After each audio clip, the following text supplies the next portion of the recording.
اور میرے آقا فرماتے ہیں من تشبہ بقوم فہو منہم، جس نے کسی دوسری قوم کی مشابہت اختیار کی قیامت کے دن اسی قوم کے ساتھ اسے اٹھایا جائے گا۔ ومن یبتغی غیر الاسلام دینا فلن یقبل منہ، قرآن کہتا ہے جو اسلام کے علاوہ دوسرے دین کی طرف منہ پھیرا ہرگز نہیں قبول کیا جائے گا۔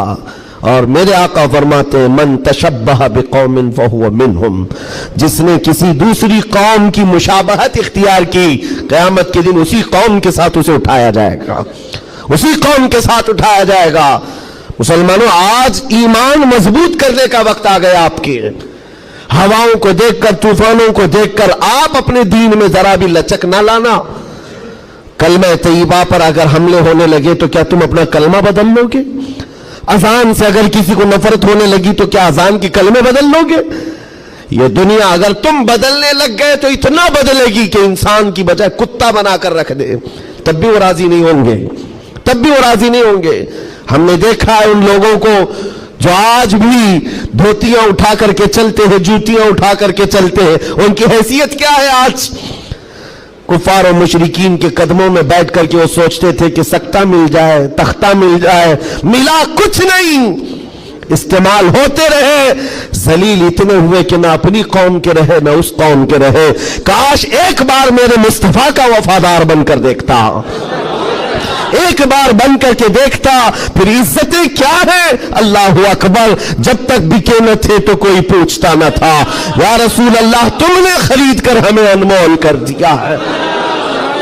حضور کے قدموں میں جو عزت ہے وہ کہیں نہیں مل سکتی۔ تخت کے لیے، سکتے کے لیے جو لوگ اپنا مشن بھول گئے، اپنا دین بھول گئے، اپنا ضمیر بیچ لیے، میرے عزیزوں بہت بڑے گھاٹے میں ہیں، بہت بڑے گھاٹے میں ہیں۔ زندگی میں ایک بات یاد رکھو، اسی لیے میں نے اسی حدیث سے یہ بات شروع کی۔ اللہ کے نبی فرماتے ہیں کفر کی طرف پلٹنے کو اتنا ناپسند کرتا ہو جتنا آگ میں ہاتھ ڈالنے کو ناپسند کرتا ہو، آگ میں ہاتھ ڈالنے کو ناپسند کرتا ہو، اتنا سخت و ناپسند کرتا ہو، تب جا کر کے اس کو ایمان کی لذت ملے گی، ایمان کی حلاوت ملے گی۔ آج اپنے بچوں کو بھی یہ نصیحت کرو، کفر کی آندھیاں چلی ہوئی ہیں، تمہارے بچوں کو اسکولوں میں کب کافر بنا دیا جاتا ہے پتہ ہی نہیں چلتا، کب تمہیں کون سے بھجن سکھائے جائیں، کون سے گیت سنائے جائیں جس کی وجہ سے بندہ کافر بن جاتا ہے، اسلام سے اس کا تعلق ہی ختم ہو جاتا ہے۔ اپنے بچوں کو اس بات کی تو تلقین کر کے جاؤ، بیٹا ہر چیز قربان کی جا سکتی ہے لیکن ایمان کا سودا نہیں ہوتا، ایمان کا سودا نہیں ہوتا۔ ایمان یہ اللہ تعالیٰ کی طرف سے دی ہوئی ایسی بڑی نعمت ہے، کروڑوں ہیں دنیا میں مگر مولا نے تمہیں چنا ہے دین اسلام کے لیے، اور اس میں بھی مسلمانوں میں بھی اللہ کا کتنا بڑا احسان ہے۔ ہزاروں فرقے ہیں لیکن عاشقوں میں تمہیں چنا گیا ہے۔ ہاں، حضور کی محبت کرنے والے سپاہیوں میں تمہارا نام آتا ہے۔ اپنے تو اپنے غیر بھی آج کہتے ہیں کہ سب سے زیادہ اپنے نبی کو پکارنے والی کوئی قوم ہے تو اہل سنت و جماعت ہے۔ کیوں نہیں ہے؟ کہاں سے یہ نعرے لگتے ہیں لبیک یا رسول اللہ؟ وہ گوفے سے نہیں نکلتے اور وہ چندہ خور مولویوں سے نہیں نکلتے جو انگریزوں کے پالے ہوئے ہیں، یہ نعرے لگتے ہیں تو بریلی کے تاجدار کے قدموں سے ہیں۔ جو وابستہ ہے عاشقوں کی جماعت ہے وہی سے۔ دنیا کو یہ اچھی طرح سے معلوم ہے اپنے نبی سے سب سے زیادہ وابستہ کوئی قوم ہے اس روئے زمین پر تو اہل سنت و جماعت ہے، اہل سنت و جماعت ہے۔ اس چیز کا سودا کبھی ہونے مت دینا ہے میرے عزیزو، اس چیز کا سودا ہونے مت دینا۔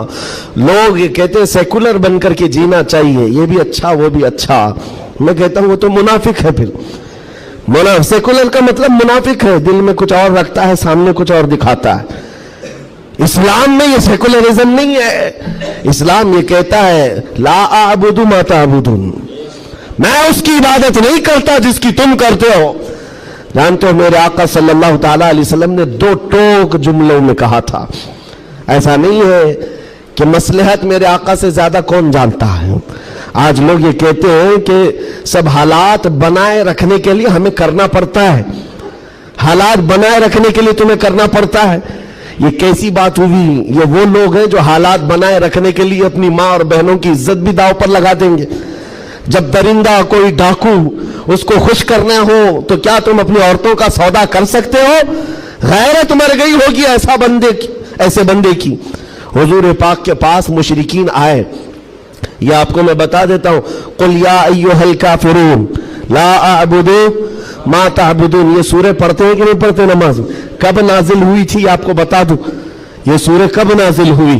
حضور پاک صلی اللہ علیہ وسلم کے پاس مشرکین مکہ آئے اور کہا اے محمد صلی اللہ علیہ وسلم ایک کام کریں، آپ ہمارے خداؤں کو برا بھلا مت کہیے، ہم آپ کے دین میں آ جائیں گے، اسلام پر ہم بھی تھوڑا تھوڑا عمل کریں گے، لیکن جن کی ہم پوجا کرتے ہیں نا، عبادت کرتے ہیں، ان کو کچھ مت کہیے۔ حضور پاک نے فرمایا جو شرک ہے میں اس کو شرک کہوں گا، اللہ کے سوا کوئی دوسرے کی عبادت ہے ہی نہیں، اور اس بات کا میں اعلان کروں گا حضور آئے ہی ہیں شرک کو ختم کرنے۔ حضور نے فرمایا یہ نہیں ہو سکتا، تو پھر آپشن دوسرا مشرکین کی طرف سے کہا ایک کام کرتے ہیں، ایک سال آپ ہمارے خداؤں کی عبادت کریں، ایک سال ہم آپ کے خدا کی عبادت کریں گے، ہاں آدھا آدھا کریں گے۔ آج بہت سارے لوگ اگر یہ کرنے کی کوشش کر رہے ہو تو سن لیں، آدھا آدھا کریں گے، ہم بھی آپ کے یہاں جائیں گے، آپ بھی ہمارے یہاں آئیں گے۔ حضور پاک صلی اللہ تعالی علیہ وسلم نے فرمایا ہرگز نہیں ہو سکتا، تم چاند اور سورج میرے ہاتھ میں لا کر رکھ دو، میں اس کی عبادت نہیں کرتا جس کی تم کرتے ہو، میں پالنہار حقیقی کی عبادت کرتا ہوں۔ آخری آپشن جانتے ہو کیا کیا تھا، کیا دیا تھا انہوں نے؟ مشرکین نے کہا چلو محمد صلی اللہ علیہ وسلم آپ یہ بھی نہیں مانتے وہ بھی نہیں مانتے، تو کم سے کم اتنا کرو کہ صرف اور صرف ہمارے خداؤں پر ایک بار ہاتھ رکھ دو، بس چھو کر کے چلے جاؤ۔ نبی پاک صلی اللہ علیہ وسلم سے صرف اتنا تقاضا تھا ان کا کہ آپ ہاتھ لگا کر چلے جائیں، یہاں تو سر جھکانے والے بھی موجود ہیں، ہاتھ لگا کر چلے جائیں۔ نبی پاک صلی اللہ علیہ وسلم جلال میں کہا ہاتھ لگانے کی بات، بلکہ میں تو نظر بھی اٹھا کر نہ دیکھوں، نظر بھی اٹھا کر نہ دیکھوں۔ تب اللہ تعالیٰ نے پوری سورہ نازل فرمائے، قل یا ایھا الکافرون لا اعبد ما تعبدون، اے محبوب آپ فرما دیں اے کافروں میں اس کی عبادت نہیں کرتا جس کی تم عبادت کرتے ہو۔ یہ دو ٹوک جملوں میں کہا گیا ہے، اور حالات ایسے بھی ہوئے میرے عزیزوں، چمتکار کو لوگ آج کہتے ہیں نا، جو بھی چمتکار ہوگا اس کی پوجا ہوتی ہے، عجیب و غریب چیز دکھے تو لوگ اس کو ایک افواہ کے شکل میں ایسا بناتے ہیں جیسے اس کا عقیدہ بن جائے۔ حضور پاک صلی اللہ تعالیٰ علیہ وسلم کے زمانے میں صحابہ کو رجھانے کے لیے کیا کیا نہیں کیا گیا مکہ مکرمہ میں۔ یہ حالات آئیں گے، اس لیے مجھے یہ گفتگو کرنی پڑ رہی ہے تاکہ تم اپنے ایمان پر مضبوط رہو۔ ایمان نہیں تو کچھ بھی نہیں ہے، تمہارے دوسرے گناہ تو معاف کر دیے جائیں گے، کفر و شرک ہرگز نہیں معاف ہوتا۔ ان اللہ لا یغفر ان یشرک بہ ویغفر ما دون ذلک لمن یشاء، رب تعالیٰ فرماتا ہے شرک کو اللہ ہرگز معاف نہیں کرے گا، اس کے علاوہ جو بھی ہے اللہ معاف فرمائے گا۔ ایمان ضروری ہے۔ صحابہ کا ایمان ختم کرنے کے لیے کیا کیا گیا؟ اتفاق ایسا ہوا کہ مکہ میں ایک بھگوان بولنے لگ گیا، پتھر کی مورت تھی اور پجاری بیٹھا ہوا تھا، اچانک پتھر جو ہے بات کرنے لگ گیا، اور بات کر رہا ہے، ظاہر سی بات ہے یہ عجیب و غریب چیز ہے نا، یہ اس دور میں ہے۔ ہاں اس دور میں مٹی سے بنائے ہوئے ان کے معبود نہیں ہوتے تھے، وہ پتھر کو تراش کر کے بناتے تھے، اور میں کہہ رہا ہوں حقیقت میں بول رہا تھا، ایسے نہیں ہے کہ ادھر سے دودھ پلا رہے ادھر سے پانی نکل رہا ہو، وہ والا سسٹم نہیں ہے، بلکہ حقیقت میں پتھر بات کر رہا تھا۔ تب اور بات کر بھی کیا رہا ہے، حضور پاک صلی اللہ تعالی علیہ وسلم کو جھوٹا کہہ رہا ہے، نعوذ باللہ معاذ اللہ رب العالمین، حضور کی شان میں گستاخی کر رہا پتھر۔ اب تو وارے نہیں آ رہے ان کی خوشیوں سے اچھل کود پر کہ دیکھو اب ہمارا خدا بولنے لگ گئے، سب سے بڑی دلیل ہے، لوگوں کو بلانے لگ گئے، واقعی بول رہا تھا۔ لوگ چمتکار دیکھتے ہیں تو سر جھکا لیتے ہیں، ارے حقیقت ہے، پتھر بول رہا ہے، پتھر بول رہا ہے۔ سب آئے جمع ہونے لگے، مکہ کا ایک بڑا جمع غفیر تھا، تو صحابہ کو بھی بلایا گیا، دیکھو آؤ ہمارے خداؤں کو جھٹلاتے ہو، بات کر رہا ہے خدا، اور تم جس نبی کی بات کرتے ہو اس نبی کو جھٹلا رہا ہے، یہ حقیقت میں خدا ہے، تم کہتے تھے نا کچھ نہیں کر سکتا، بول رہا ہے۔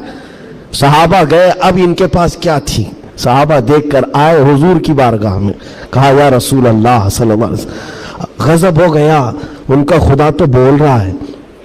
حضور نے اس پر کوئی زیادہ ری ایکشن نہیں دیا، کہا کیا بول رہا ہے، کہا یا رسول اللہ سننے کے لائق نہیں، آپ کی شان میں گستاخیاں کہہ رہا ہے،